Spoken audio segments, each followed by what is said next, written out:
দুই একটি সংগঠন, ইসলামী লেবাস ধরি একটা দুইটা, সবাই না। আর নতুন কিছু মাসুম বাচ্চারা এদেরকে নানাভাবে তাদেরকে দিয়ে কথা বলাচ্ছে। কিন্তু আমার তো এ বিষয়ে কথা আছে, যদি বিএনপি কাউকে আশ্রয় দিচ্ছে বা প্রশ্রয় দিচ্ছে, আশকারা দিচ্ছে, তাহলে আপনার কথা বলতে পারতেন। তো এটা তো দিচ্ছে না।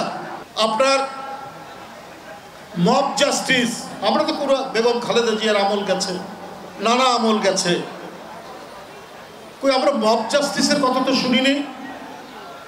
এখন এই মব জাস্টিস সমাজের একটা ক্যান্সারে পরিণত হয়েছে। কারা করছে এটা সবাই জানে।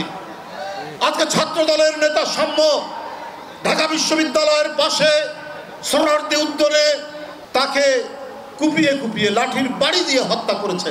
তারা এটা দেখেনি মানুষ? এটা মাত্র কয়েকদিন, 1-1.5 মাস আগের কথা। একজন মানসিক ভারসাম্যহীন তোফাজ্জল ফজলুল হক হলে মোবাইল চুরি করেছে বলে তাকে এমনভাবে পিটন দেওয়া হলো, সে পৃথিবী থেকে বিদায় নিতে হলো। কারা করেছে? আজকে বড় বড় কথা বলছেন অনেকেই, আর কুৎসারট হচ্ছেন বিএনপির বিরুদ্ধে। বিএনপি যদি পদক্ষেপ না নিত, বিএনপি যদি সাংগঠনিক ব্যবস্থা না নিত,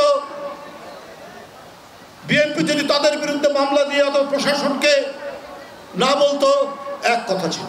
বিএনপি সেই দল যারা এই দেশে 7 দিন সুবতাস বইয়েছে।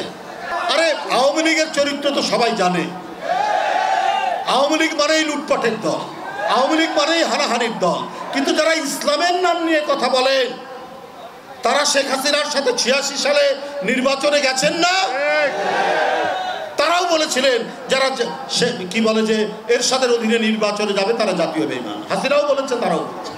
তাহলে এটা কোন ধরনের ইসলাম? আল্লাহর ইসলাম, আমাদের প্রিয় নবীর ইসলাম, এইটা তো হচ্ছে অঙ্গীকার ভঙ্গ না করা, এটা সত্যের পথে থাকা। সেই ইসলামের নাম দিয়ে লেবাসধারী তারা আজকে অপপ্রচার চালাচ্ছেন তাদের ছাত্রদেরকে দিয়ে। বিএনপি চাঁদাবাজদের দায়িত্ব নিয়েছে। আরে ভাই, মিটফোর্ডে একটা ঘটনা ঘটেছে। এত বড় পরিবার, এই পরিবারের মধ্যে কোন দিক দিয়ে কোনো 2-1টা দুষ্কৃতিকারী ঢুকতে পারে।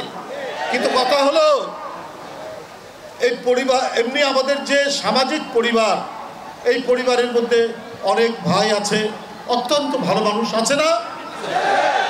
অনেক ভাই আছে একেবারে ফেরেশতার মতো। আবার আরেক ভাই আছে মাদকসেবী, দুষ্ট। তবে সেই পরিবারটাই ভালো যে পরিবার ওই দুষ্ট ছেলেকে শাসন করতে পারে। আমি এমনও দেখেছি মাদকসেবী ছেলেকে বাপ নিজেই জেলখানায় পাঠিয়েছে, এ তোকে ঠিক করা যাচ্ছে না। তো বিএনপি এমন একটি রাজনৈতিক দল, বিএনপির নাম ভাঙিয়ে, বিএনপির নামকে বিক্রি করে 2-1জন দুষ্কৃতিকারী থাকতে পারে, কিন্তু তাদেরকে কি প্রশ্রয় দেওয়া হয়েছে?